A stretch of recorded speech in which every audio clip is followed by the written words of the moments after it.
Meus queridos irmãos, boa noite. É com prazer que recebemos vocês para o estudo de hoje, onde teremos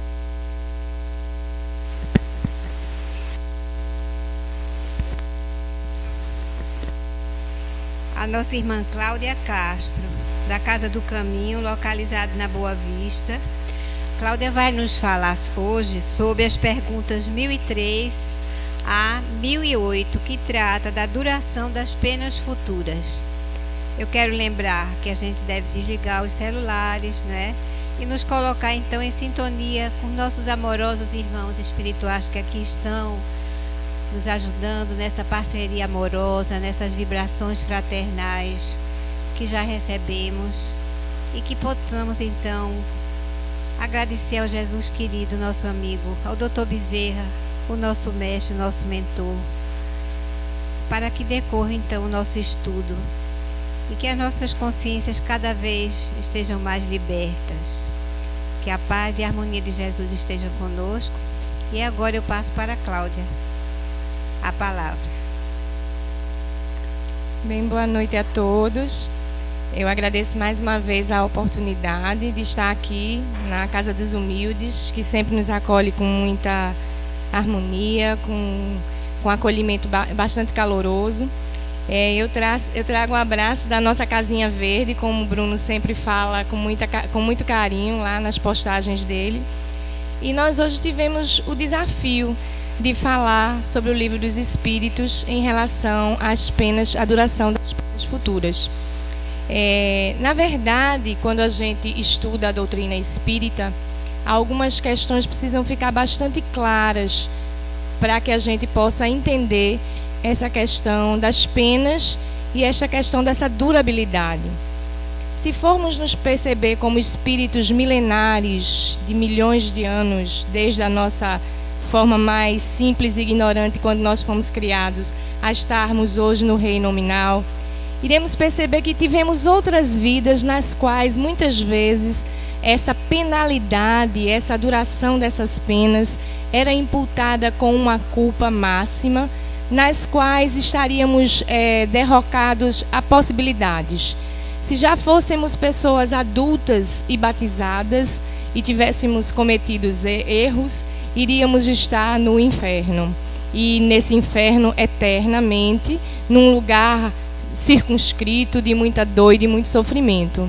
Se estivéssemos vivido como pessoas de bem, dentro das vivências das leis de Deus, estaríamos vivendo num céu, onde muitas vezes nos eram colocado esse céu também como um lugar circunscrito, onde as pessoas viviam num gozo e numa felicidade plena, mas sem muito trabalho, meio assim pueril, meio romântico demais, poderíamos dizer assim. E aí, para aqueles que fossem batizados e fossem ainda crianças, né, não tivessem cometido nenhum pecado, só trouxessem na sua história a história do eles iriam para o limbo. Então, durante muitas existências para trás, nós, espíritos que estamos aqui, vivemos essas histórias, vivemos essas situações.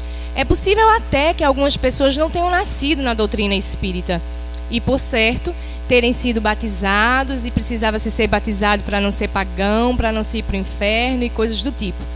A doutrina espírita chega, né, em 1857, quando Kardec organiza o Livro dos Espíritos, e organiza o Livro dos Espíritos em 4 partes bastante delimitadas, na qual o capítulo que a gente vai estudar fica na parte chamada Consolações e Esperanças. Então, nessa parte de Consolações e Esperanças, na pergunta 103, a pergunta 108, o que nós vamos fazer é desconstruir muitas vezes a ideia equivocada que tínhamos de uma pena eterna.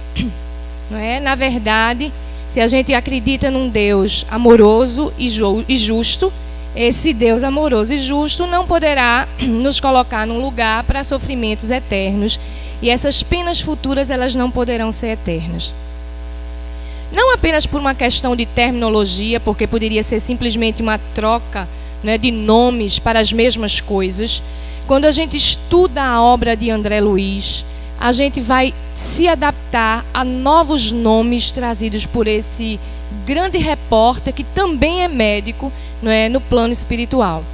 Ele nos traz as zonas purgatoriais, ele nos traz as zonas infernais, ele nos traz o umbral, ele nos fala de colônias espirituais. Então André Luiz vai nos apresentando como um grande repórter que é um mundo espiritual de uma outra forma.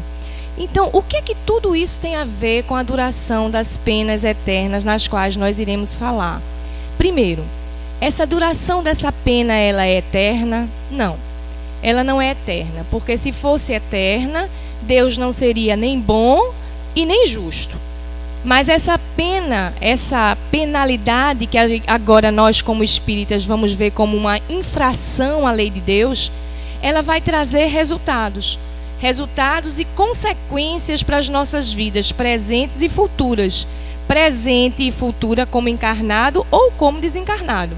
Então, na verdade, quando nós estamos falando de André Luiz, estamos lembrando do que quando ele nos traz em nosso lar a duração da sua pena, de como ele se sentiu penalizado no mundo espiritual, numa região circunscrita, numa zona na qual ele diz, não é, ter vivido momentos de horror, e que a gente que é espírita, ou aqueles que não são espíritas, mas que já assistiram ao livro, assistiram ao filme, ou já leram ao livro Nosso Lar, vão ter a certeza de que a região do umbral é uma região criada pela mente humana, pelos nossos pensamentos, pelas nossas atitudes.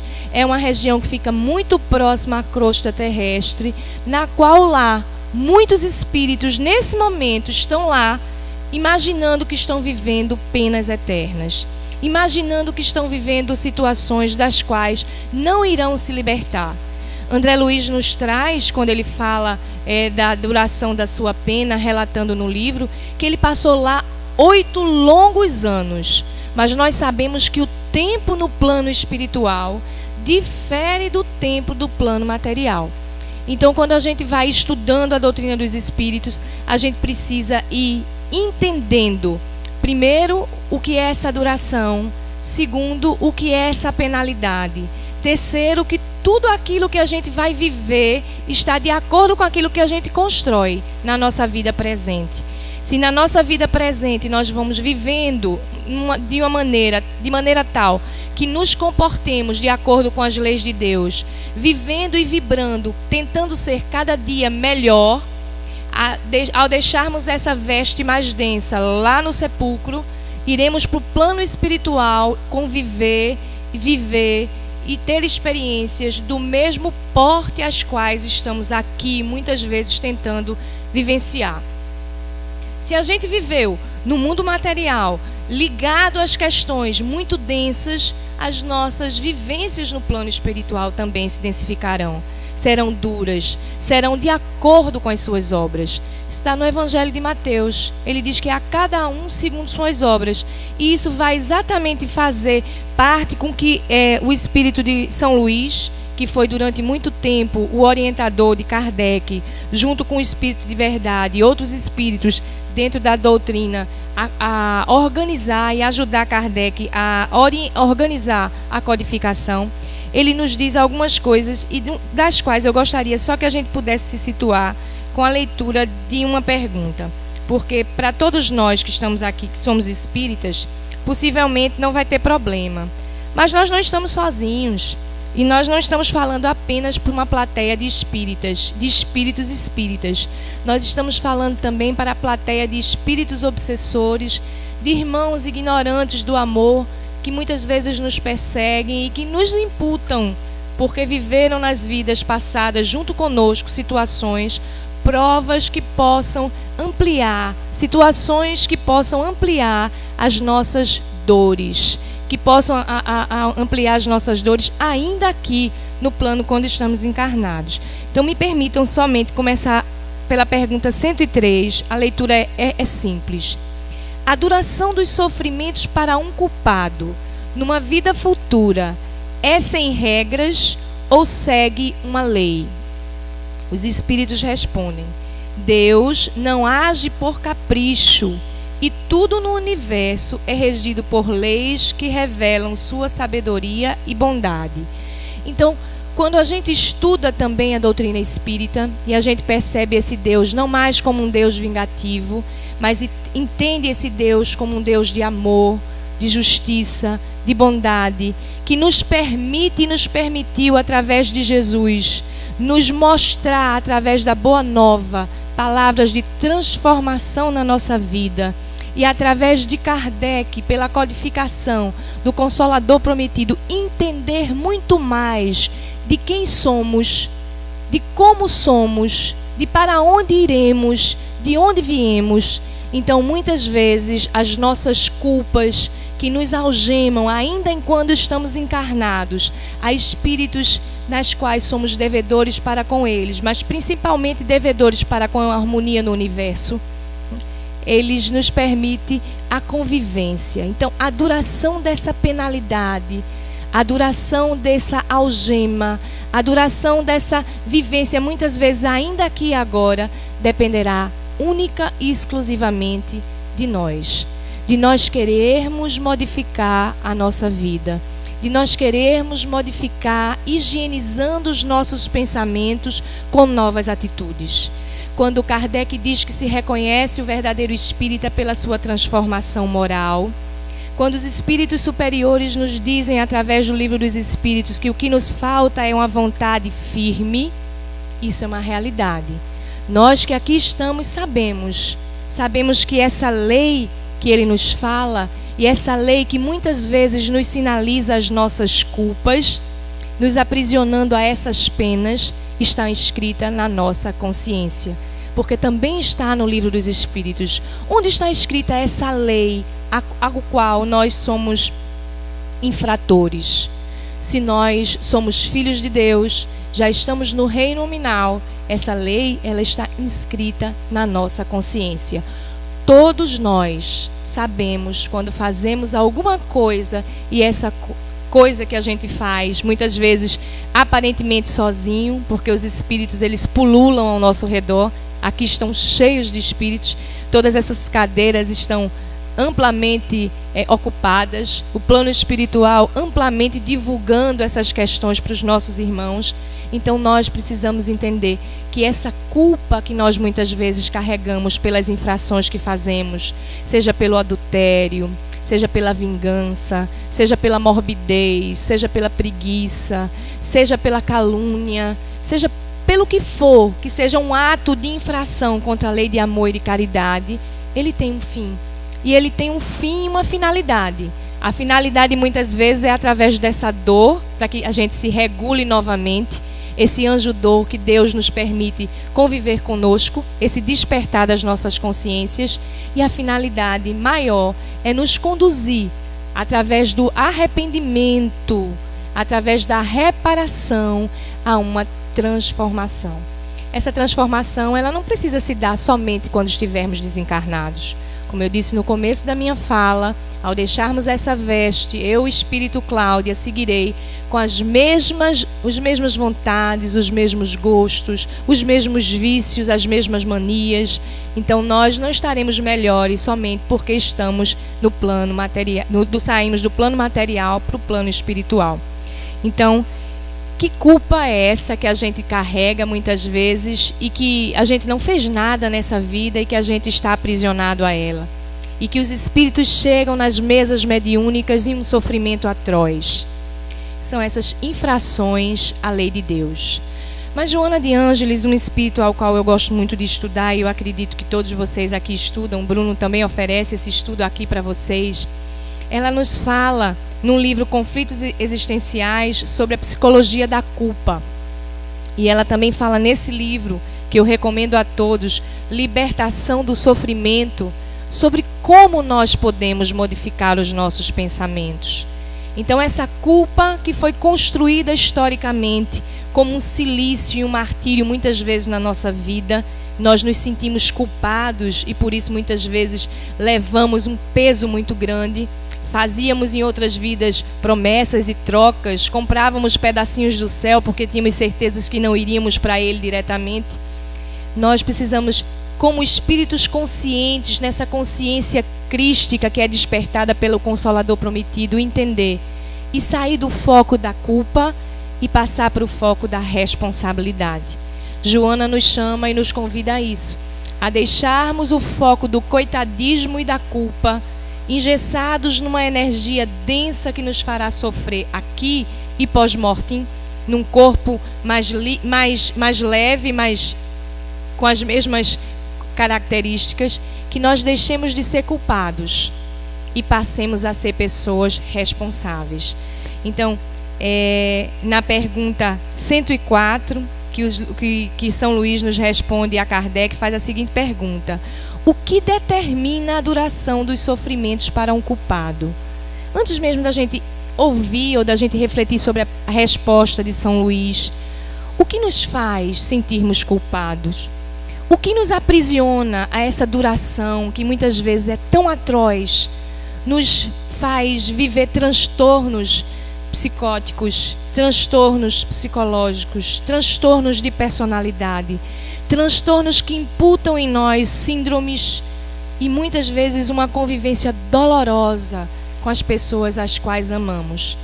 Nós, como espíritas, sabemos que existe o véu da consciência.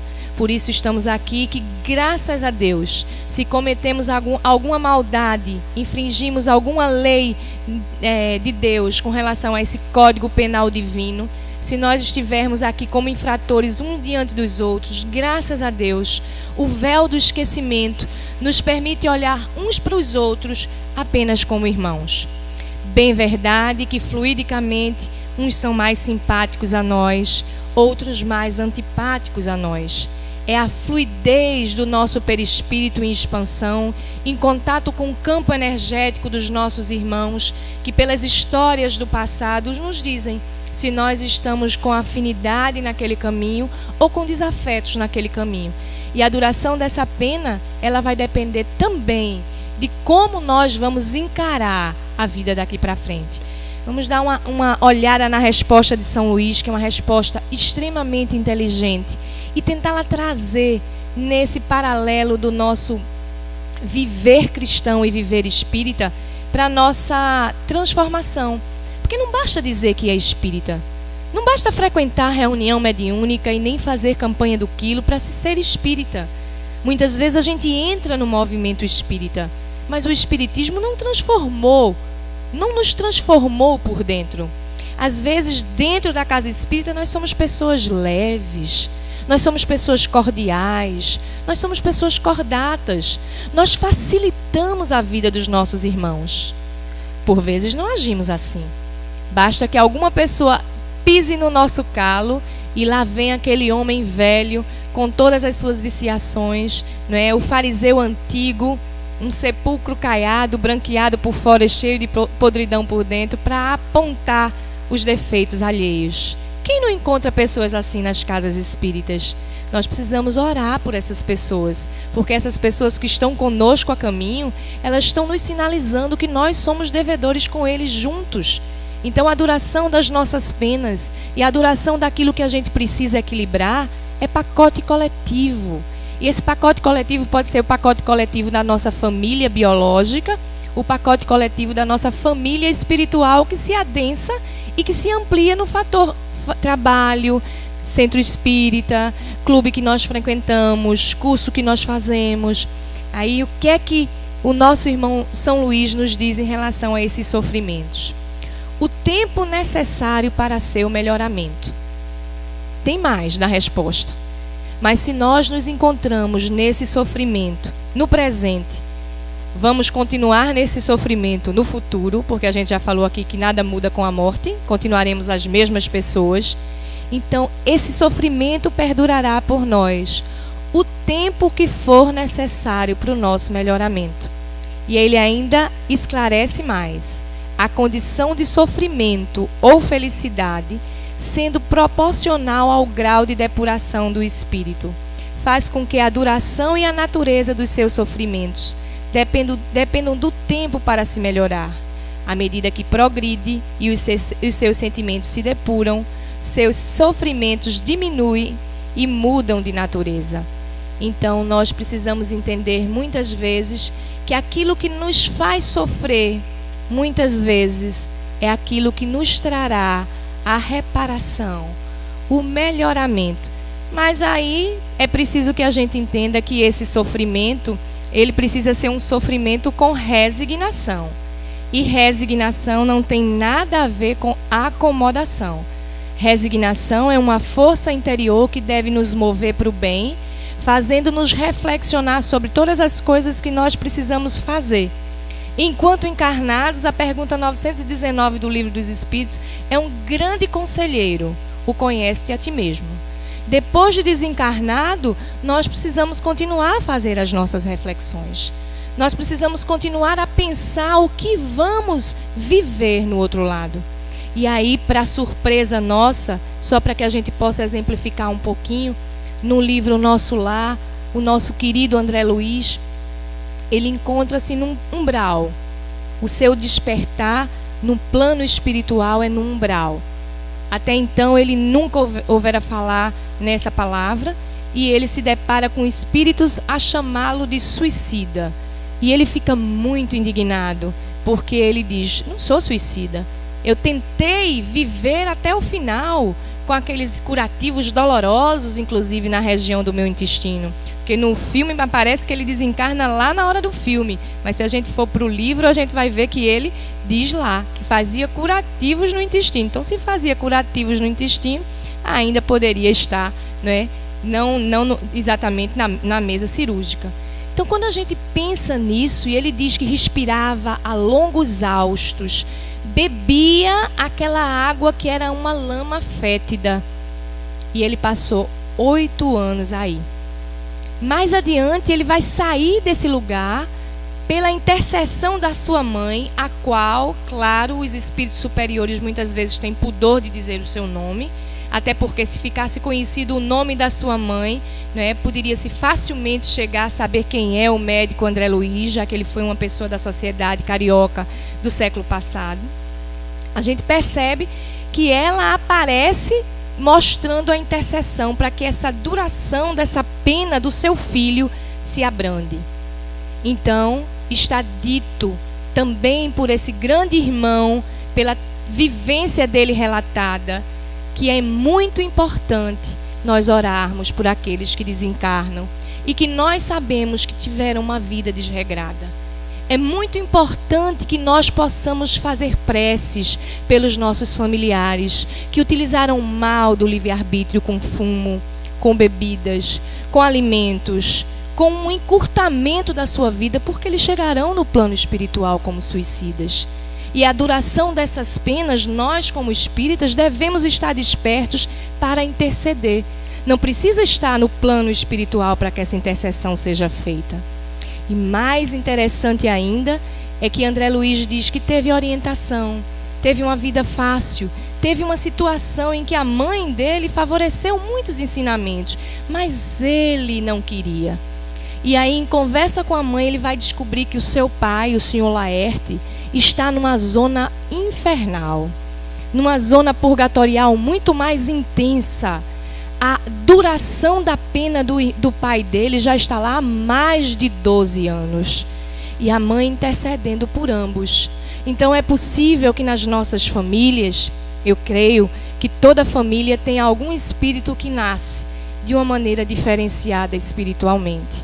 A gente tem uma avó, uma tia, uma dinda, uma pessoa que nos chega e que nos acolhe como parente, que tem uma forma diferenciada de agir. Às vezes é uma pessoa na qual nós conhecemos no centro espírita e que sua vida ilibada será um anjo tutelar no plano espiritual quando nós estivermos desencarnados, precisando de intervenções e de orações. Então não deixemos de estudar o Livro dos Espíritos fazendo as reflexões necessárias para as nossas vidas. Se nós estivéssemos no mundo espiritual, numa região de sofrimento, gostaríamos de ter a intercessão? Gostaríamos. É tão bom aqui encarnado, quando nós estamos com algum problema de ordem emocional, de ordem física, vamos ser bem simplórios e simplistas. Uma dor de cabeça e alguém na sua bolsa tem a Neosaldina. A gente olha, ai que coisa boa, toma e se sente feliz. Imagine, todo ser humano gosta de estar em bem-estar. Aqueles que buscam o desequilíbrio do não bem-estar é porque estão em enfermidade mais acentuada que a nossa. Porque nós que aqui estamos tentando viver o processo de equilibração espiritual. Tentando viver nesse presente um futuro sem tantas penalidades. É possível que nós lembremos das nossas infâncias. Muitas pessoas tinham medo de escuro. Muitas pessoas tinham medo de situações que não sabiam porquê. Muitas pessoas até hoje têm pavor de rato, de barata, de morcego. De onde vem esse pavor se não teve nenhum trauma nessa existência? Possivelmente como tem lá no livro Céu e Inferno. Possivelmente estivemos ligados aos nossos corpos, vendo os vermes corroerem os nossos corpos. Essa sensação, e o Livro dos Espíritos também tem uma outra parte, que é a sensação, a percepção dos espíritos. É preciso que a gente estude esse livro com muita cautela, escrutinando as palavras, porque ele é o nosso livro. O que é que nós somos? Espíritos. É o livro dos espíritos. Nós somos espíritos eternos, perfectíveis, imperfeitos ainda, cheios de viciações. Possivelmente alguns de nós estagiarão no umbral, quiçá nas zonas infernais. Queira Deus que não. Oxalá possamos estar fazendo transformação tão grandiosa nessa existência, no despertar das nossas consciências, que ao chegarmos no plano espiritual não tenhamos que viver essa duração dessa penalidade. Então nós podemos sim, podemos sim fazer alguma coisa por esse irmão. E como é que a gente vai ter esse merecimento? A gente vai ter esse merecimento porque a cada um é dado segundo as suas obras. Na Bíblia diz, mostra as tuas obras que eu saberei o tamanho da tua fé. Então muitas vezes a gente faz a obra, e aí dentro do movimento espírita são várias as obras que nós temos a oportunidade de fazer. Visitar as vovozinhas, visitar aqueles irmãos que estão lá no NAC ou no IMIP, lá nos cuidados paliativos do Hospital Pedro II. Nós podemos fazer visitações aos nossos irmãos que estão fazendo tratamento nos CAPS. Nós podemos fazer as visitações às ruas. Nós podemos entender que a nossa cidade, infelizmente, ela se imanta da energia do carnaval, e muitos serão aqueles que agravarão as penalidades futuras. Muitos desencarnarão no carnaval, muitos começarão a ter viciações no carnaval, muitos adulterarão no carnaval, muitos serão aqueles que agravarão as penalidades futuras. Na prática, muitas vezes, de uma arte de brincar que, em nome da folia e em nome da cultura, muito pouco se fica. Muito mais se vai no magnetismo da promiscuidade, da sensualidade, da viciação. Muitos agravamentos dessas penas futuras. Só fica aqui um alerta para que a gente possa refletir sobre isso. Na pergunta 105, ele diz, Kardec pergunta: para o espírito sofredor, o tempo parece ser mais ou menos longo do que quando estava encarnado. E aí, antes mesmo da gente ouvir a resposta, eu não sei vocês, mas eu, encarnada, já passei por vários sofrimentos. E o tempo desse sofrimento, o dia quando a gente está em sofrimento, quando a gente está em prova, quando a gente está passando em um processo expiatório, ele parece que tem 48 horas, 72 horas. As horas, elas não passam, elas são intermináveis. E quando elas passam, elas não fazem diferença porque, na verdade, não houve mudança naquilo que a gente está sentindo. A dor física, a gente toma um analgésico, mas a maior dor e essa duração que vai ser dessa pena, dessa sensação que se traz para o físico, é a dor espiritual. Essa dor espiritual desse não tranquilizar a consciência que nos cobra. A nossa consciência nos cobra. Nesse momento a nossa consciência está nos cobrando mudança. Está cobrando de quando a gente voltar em casa, aquela palavra dura que a gente disse, que fechou a porta e saiu, a gente refaça. A gente vai e diga àquela pessoa que a gente a ama, que a gente não tinha intenção de ferir, que aquela palavra desculpa que já está tão desgastada muitas vezes, a gente vai tentar não mais dizer, mas viver. Porque é assim que nós somos. Nós somos o homem da realidade. E nessa realidade ao qual nós estamos inseridos, quando nós não estamos fazendo aquilo que o Mestre Jesus nos pediu, de orar e vigiar o tempo inteiro, muito facilmente a gente sai do céu ao inferno. E muito facilmente das 24 horas do dia, vamos dizer que 12, nós passeemos pelo umbral. Ou transformemos a vida das outras pessoas em umbral, fazendo agravar a duração das penas dessas pessoas. E nem estamos desencarnados. E aí algumas pessoas podem estar se perguntando, então eu não sou verdadeiramente espírita.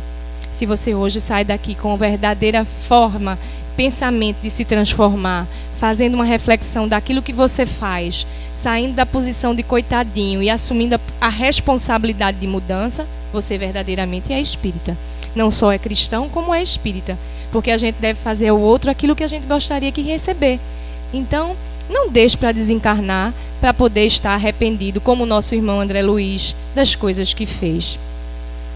Na pergunta, a gente vai ver agora a resposta. A gente discutiu um pouco sobre isso. Parece mais longo, como a gente discutiu. Quando a gente está em sofrimento, o tempo parece mais longo. Parece mais longo. O sono não existe para ele, só para os espíritos que atingiram um certo grau de depuração. O tempo se funde, por assim dizer, diante do infinito. A gente sabe que quanto mais evoluído é o espírito, mais o corpo perispiritual se funde com o espírito. Mas quanto mais densificado é o espírito pelos pensamentos que ele plasma, pelas viciações que ele alimenta, pelos sentimentos de baixo teor vibratório que ele tem, mais densificado ele fica. Ao ponto de ter espíritas que precisam, ver a cadeira se assentar, alguém que abra a porta para ele passar. Então a gente sabe disso. Então a gente pode aliviar o sofrimento dos nossos irmãos. Quando a gente está muito aperreado, graças a Deus em minha existência, só uma vez na minha vida eu não consegui dormir, Quando eu tive um diagnóstico, ia ter o resultado do diagnóstico no outro dia e eu dizia assim, tem tanta coisa ainda para eu fazer aqui encarnada, permite que eu fique aqui mais um tempinho, E aí quando a gente soube do diagnóstico e das possibilidades de cura e das possibilidades de tratamento, mais do que nunca a gente agradeceu a Deus e a gente não perde mais tempo com besteira. Porque a gente sabe que a gente teve uma moratóriazinha para ficar por aqui. Sabe Deus quando é o momento da nossa passagem para o outro lado. E aí a gente quer ter menos penalidades futuras. Na pergunta 106 ele diz assim: a duração dos sofrimentos do espírito poderia ser eterna? É também uma resposta de São Luís. A gente vai dizer que se a gente não olhar para isso aqui, a resposta, com o conhecimento espírita que a gente tem, a gente sabe que não pode ser eterno. Porque se no começo da nossa fala a gente falou aqui da desconstrução histórica que a gente precisaria trazer aos nossos corpos, que muitas vezes, nossos espíritos, que muitas vezes imputam uma culpa e carregam todo o peso do mundo pelas construções históricas das vivências religiosas de vidas passadas, nós sabemos como espíritas que não existe um céu e um inferno circunscrito e que não existe uma pena eterna. Nós já sabemos disso. Mas vamos ser fiéis à resposta de São Luís. Sem dúvida, se ele fosse eternamente mau. Mas ninguém é eternamente mau. Nem mesmo aqueles espíritos vingadores, nem mesmo aqueles espíritos planejadores, nem mesmo aquele obsessor que nesse momento está assim achando como que alguém está falando sobre isso e não é possível. É possível sim. Você que se acha tão mal, você é um filho de Deus. Me permita nesse momento dizer para você que você não é tão mal quanto você pensa. E que essa duração dessa pena, desse sofrimento não será para sempre.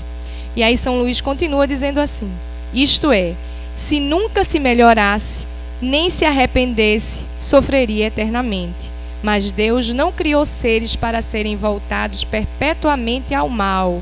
Apenas os criou simples e ignorantes. E todos devem progredir num tempo mais ou menos longo, de acordo com a vontade de cada um. A vontade pode ser mais ou menos tardia. Assim como existem crianças mais ou menos precoces, mas se manifestará cedo ou tarde pela irresistível necessidade que o espírito sente de sair de sua inferioridade e ser feliz. A lei que rege a duração dos sofrimentos é, portanto, eminentemente sábia e benevolente, uma vez que subordina a sua duração aos esforços do espírito para se melhorar.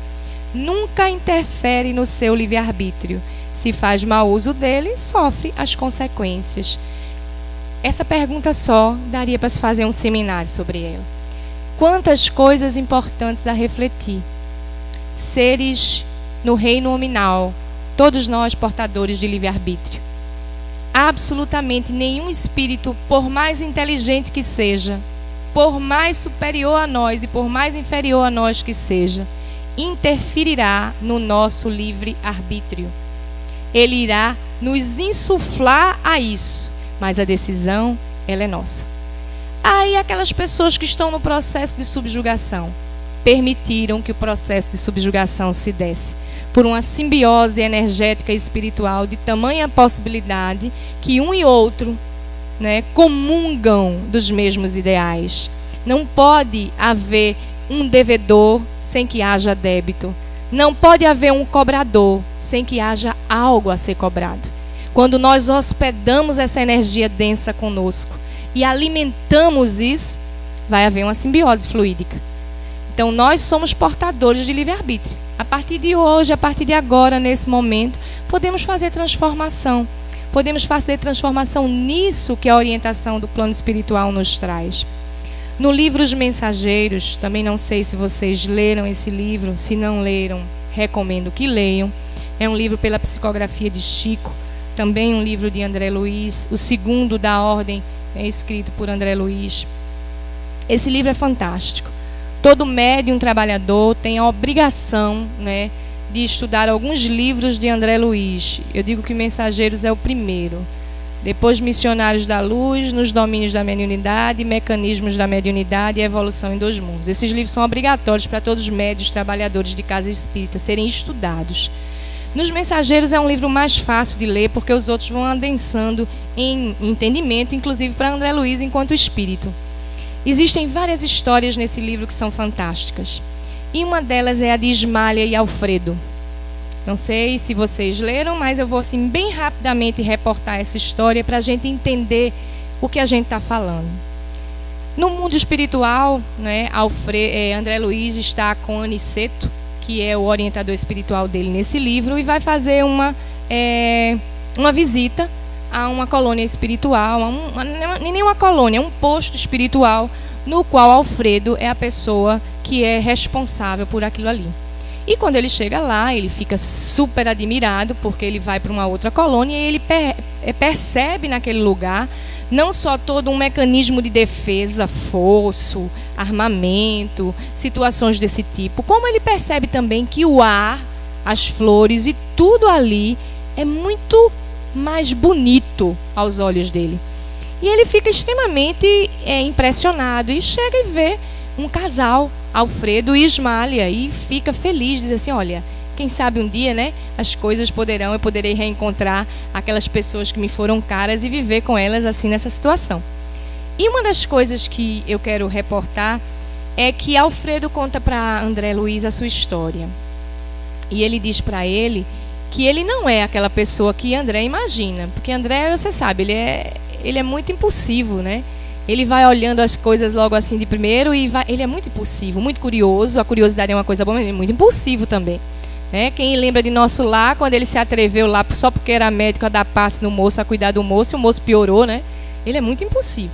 E aí, quando ele está conversando com o Vicente, Alfredo começa a contar a história dele e diz que, enquanto encarnado, que Ismália é um anjo. Ela não vive ali na mesma colônia que ele, porque ele é um espírito muito mais evoluído que ele.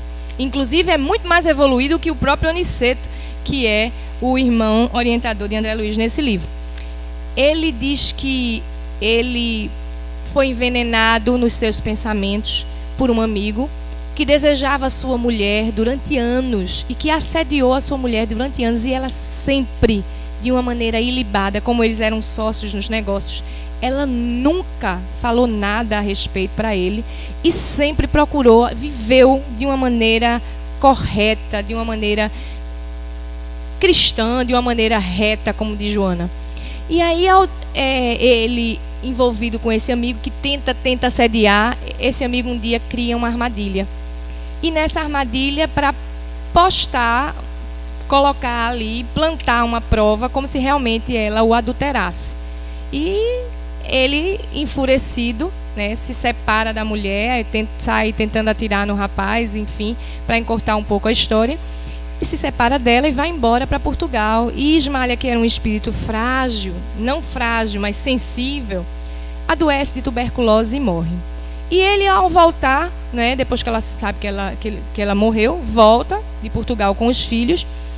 E quando esse amigo dele está prestes a desencarnar, pede para chamar o Alfredo e pede a ele que ele o perdoe, diz que a mulher dele sempre foi uma mulher honestíssima, que ele sempre investiu, mas ela nunca cedeu, e pede perdão. E ele fica assim, né, tentando, enlouquece, desencarna, inclusive enlouquecido, chega no plano espiritual dessa forma.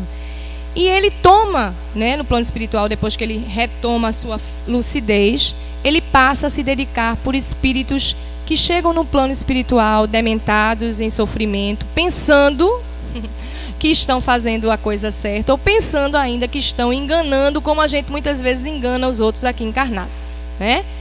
E aí, uma das coisas mais bonitas que tem nesse livro, né, que é quando eles vão fazer preces pelos espíritos que estão no sono profundo. São espíritos que o próprio orientador chamam de fetos espirituais, que estão ali numa situação extremamente mumificados, que André Luiz fica estarrecido e pergunta: peraí, como é que pode existir a morte depois da morte? Eles estão mortos depois de morte, como é isso? Me explique. E aí ele vai perceber mais acuradamente, observando a tela mental daquelas pessoas, que todas elas foram pessoas que durante a vida encarnada, né, fizeram as suas maldades, e aos olhos dos homens eram pessoas boas, eram pais e mães de famílias honestos, mas que aos olhos do mundo espiritual eram pessoas que fizeram infrações às leis de Deus e que estavam ainda ali adormecidas, vivenciando o pesadelo das suas maldades. Ele fica assustadíssimo com isso. E aí é nesse momento que eles são convidados, vão para uma zona muito mais densa, esses espíritos se encontram numa zona muito mais densa, e ele é convidado por Aniceto e pelo grupo de orientadores Alfredo, Ismália e outros irmãos a entrarem em oração. É um dos momentos mais belos desse livro, é a prece de Ismália. Ismália se enche, né, de uma luz azul imensa, o Aniceto de uma luz lilás e o Alfredo de uma luz verde bem clarinha. André Luiz e Vicente ficam felizes porque neles aparece uma luzinha de nada, porque muitos são os que não têm luz no plano espiritual. E eles começam a fazer a intervenção por aqueles irmãos que estão em sofrimento, que estão ali vivendo como múmias espirituais, como mortos no plano espiritual, como fetos do mundo espiritual, ali adormecidos. Pessoas que negaram a Deus, pessoas que fizeram muitas maldades, pessoas que negaram sempre a providência divina e que estavam com essas ideias cristalizadas que o nada existia. Então vivem aquele processo de nada até que aconteça o despertamento. E eles vão orar. No momento que eles vão orar, tem quase 2.000 pessoas nesse estado. Cerca de 480, mais ou menos, despertam. Despertam um pouco do sono para poder serem atendidas. 200, em torno de 200, ficam um pouco mais, em alguns segundos de maior lucidez. E apenas 2 pessoas conseguem, né, absorver um pouco mais daquele quanto de energia que a oração traz. E aí André Luiz vai perguntar a Aniceto por que as pessoas não receberam as coisas da mesma forma? Por que todos não absorveram aquela energia da mesma maneira? Se estavam todos no mesmo lugar, então deveriam ter a mesma penalidade. Se estavam ali agrupados pela sintonia das penalidades, por que uns conseguiram ter tipos de reações aos procedimentos da oração diferentemente de outros? E aí ele diz que isso dependerá de cada um. Cada um de nós aqui presente está recebendo a palestra de uma forma. Uns com incômodo, outros sem nenhuma significação, outros com entendimento, outros com despertar, outros gostando, outros doidos que acabe, não é? É assim no plano material, é assim no plano espiritual. Nem todas as pessoas absorvem as coisas da mesma maneira.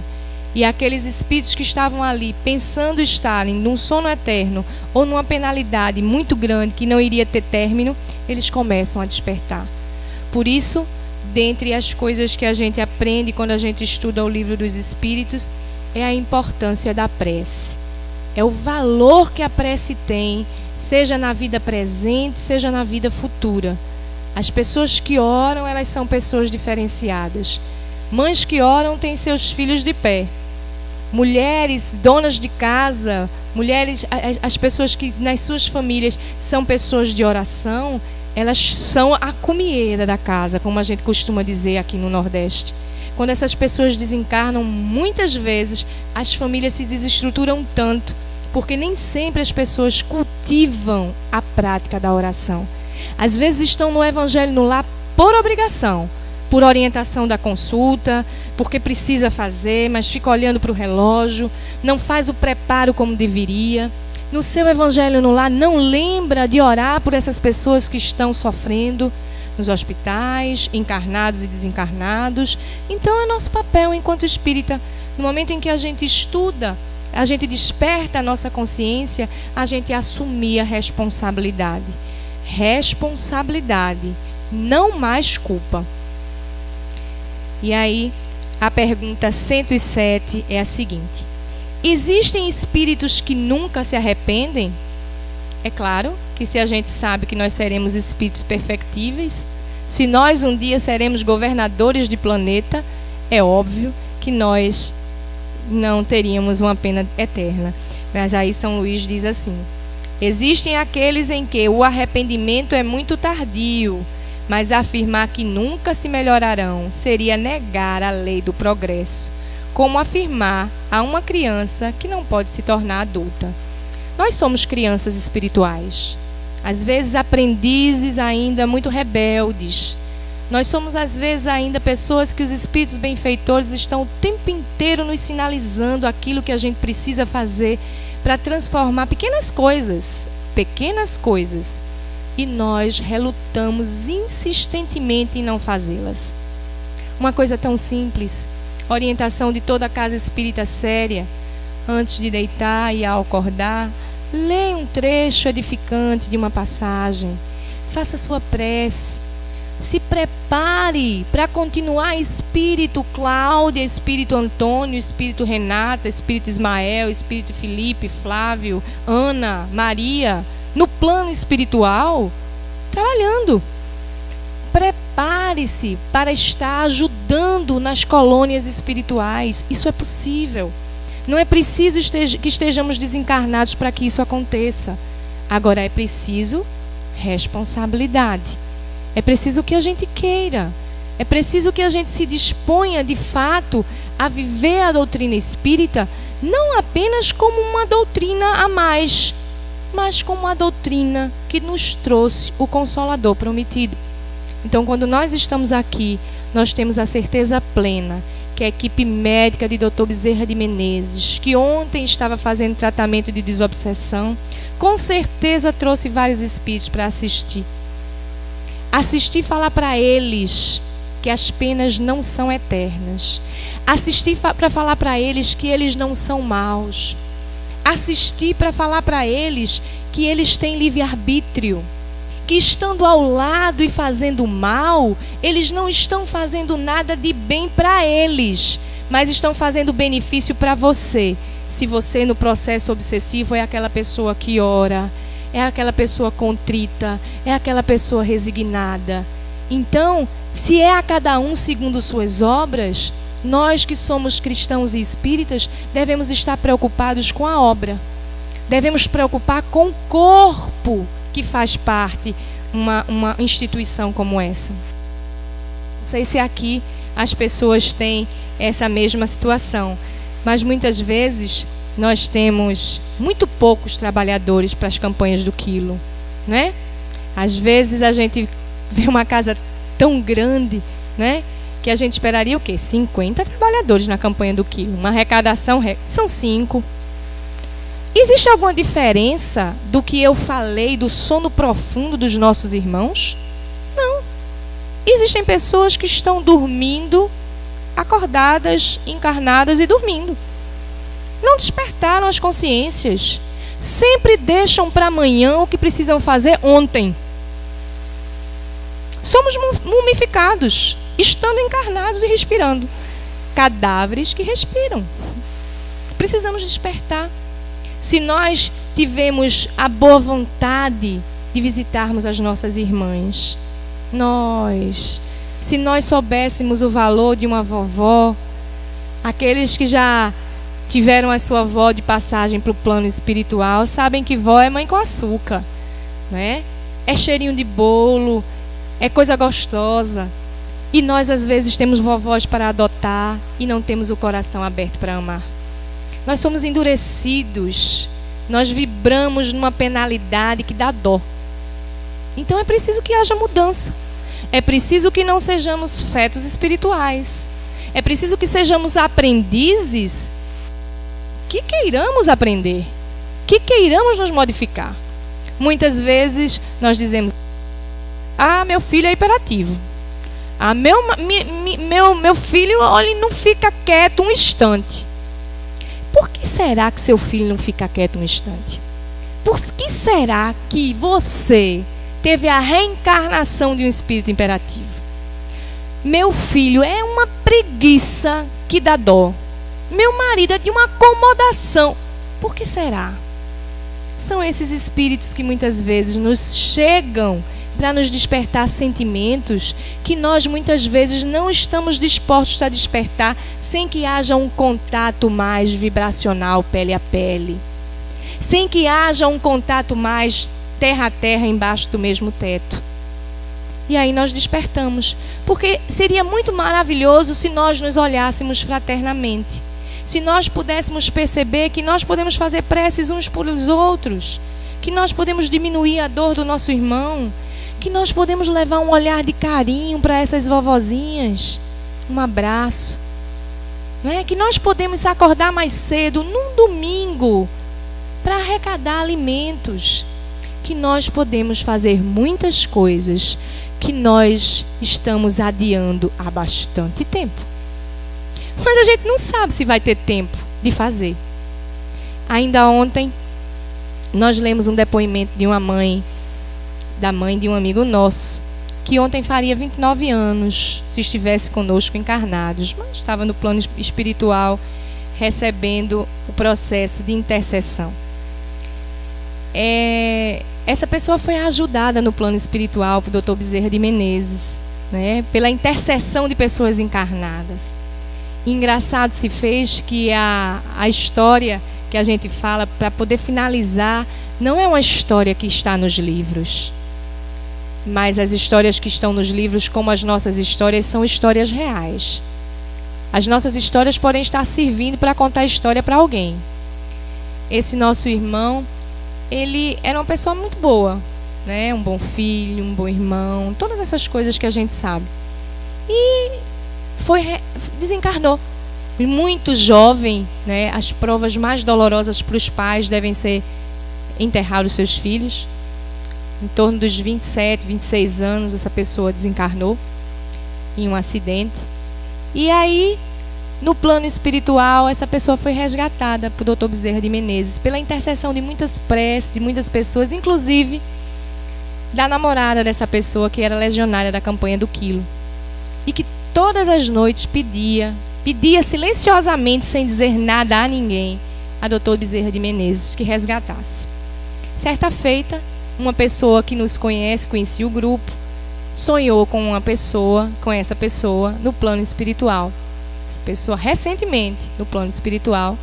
E essa pessoa dizendo que estava bem e que estava ali para dizer para nós que orassem por aqueles que desencarnam cedo de acidentes, que muitas vezes essas pessoas elas não aceitam muito rapidamente porque deixaram uma carreira de futuro, um planejamento de casamento, uma pessoa que amava e que planejava ter filhos e uma vida longa, que orasse por essas pessoas que desencarnam assim, aspas, de repente, porque o Livro dos Espíritos também nos diz que se a gente não usar mal o livre-arbítrio, o fatal só é o nascer e o desencarnar.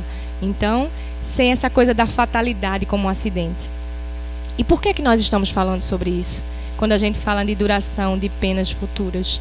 Porque essa pessoa disse que o tempo que passou parecia uma eternidade. O tempo que passou em sofrimento parecia uma eternidade. E sentia as vibrações das preces, mas por estar em muita angústia, muitas vezes não absorvia as preces como devia.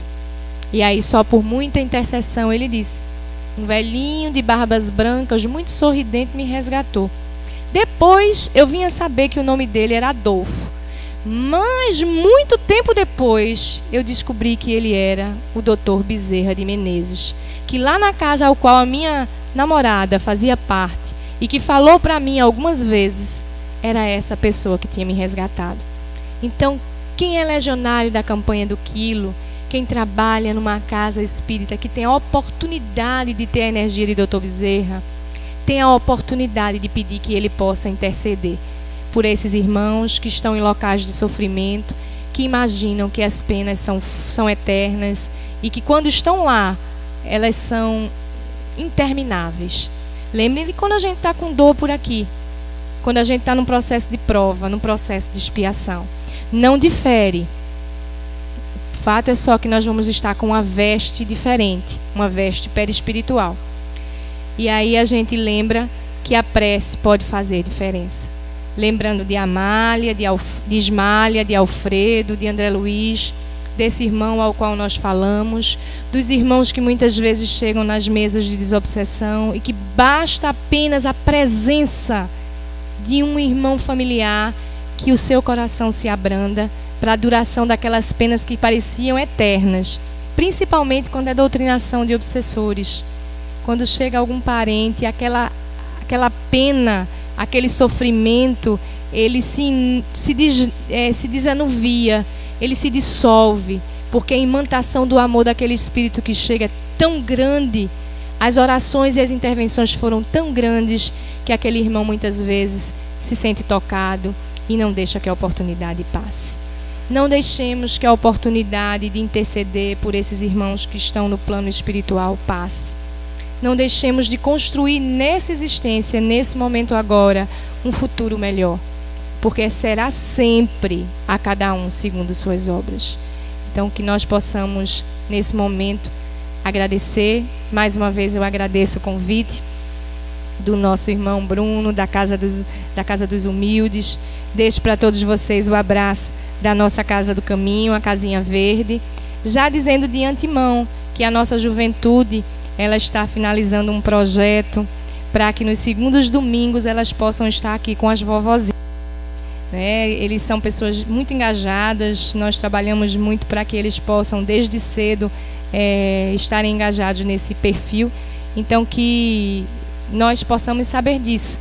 Existem jovens que vão estar vinculados aqui nos segundos domingos, trazendo amor, carinho, música, teatro, todas as coisas que eles vão preparar mês a mês. Eu espero que vocês, agradeço a vocês, a paciência, e espero que de alguma maneira eu tenha contribuído para a orientação com relação à duração das penalidades futuras, mas principalmente que eu tenha conseguido tocar aqueles irmãos obsessores que aqui se encontram muitas vezes e acham que para ele não tem mais jeito. Quero dizer a ele que ele é um irmão amado e querido, ele não é mau, e que essa duração dessa pena que ele se prendeu e se flagelou tem possibilidade de mudança. Que Jesus possa nos abençoar, que Maria de Nazaré possa tocar os corações de todas as mães presentes e todos os pais, que nós possamos à noite, no nosso plano espiritual, conversarmos com Joana ou com espíritos que estudam Joana para nos ajudar a nos libertarmos das nossas culpas, e que Dr. Bezerra de Menezes possa nos ajudar sempre. Muito obrigada e que assim seja. Agradecendo a Cláudia, né, esses momentos, essas lições, essas informações que resultam com certeza no nosso despertamento cada vez maior. Lembrando então os avisos da nossa casa, que visitem as nossas vovozinhas diariamente a partir das 14 horas. A campanha do quilo, todo primeiro domingo do mês, das 8 às 11 horas. E também lembrando que aos domingos, às 16 horas, temos a reunião da Mocidade Espírita e a evangelização infantil. E também a fluidificação de águas. Lembrando as pessoas que às vezes não trazem água na terça-feira, que no domingo à tarde também podem trazer. Amanhã, quarta-feira, às 19h45, teremos a reunião do tratamento espiritual da desobsessão. Na reunião de sexta-feira, às 20 horas, teremos a palestrante Bárbara Bastos, que é aqui trabalhadora da nossa casa, que fará o estudo sobre o tema Espiritismo, uma visão holística da vida. Nas sextas-feiras, às 20 horas, estamos prosseguindo com os nossos estudos. Na primeira sexta-feira, estudamos André Luiz e a vida no plano espiritual. Na segunda sexta-feira, Allan Kardec, o educador e o codificador. Na terceira sexta-feira, Joana de Ângeles e a psicologia infantil. E a psicologia espírita, perdão. O responsável por esses estudos é o nosso irmão Bruno Tavares. Lembrando que o site da nossa casa, www.casadosumildes.com, onde vocês podem ver toda a programação. E o blog de Bruno, bruno-tavares.zip.net, com o artigo diário e a TV do blog, que fica 24 horas online. O artigo de hoje é sobre Émile Saget e sua bicorporiedade. E também o filme da semana, Falando com os Mortos. Então, meus irmãos, eu os convido a, nesse momento, que nos coloquemos em sintonia com o nosso Pai de amor e de bondade, que na sua infinita misericórdia e compaixão permitiu que aqui estivéssemos as duas humanidades unidas, os nossos amigos da espiritualidade e nós outros, a ouvir a palavra, a ouvir falar das coisas, a ouvir falar que existe a possibilidade de que sejamos cada vez melhores e cada vez mais felizes, e que isso depende exclusivamente de nós. Que a paz de Jesus, nosso amigo, nosso mestre amoroso, esteja com todos vocês.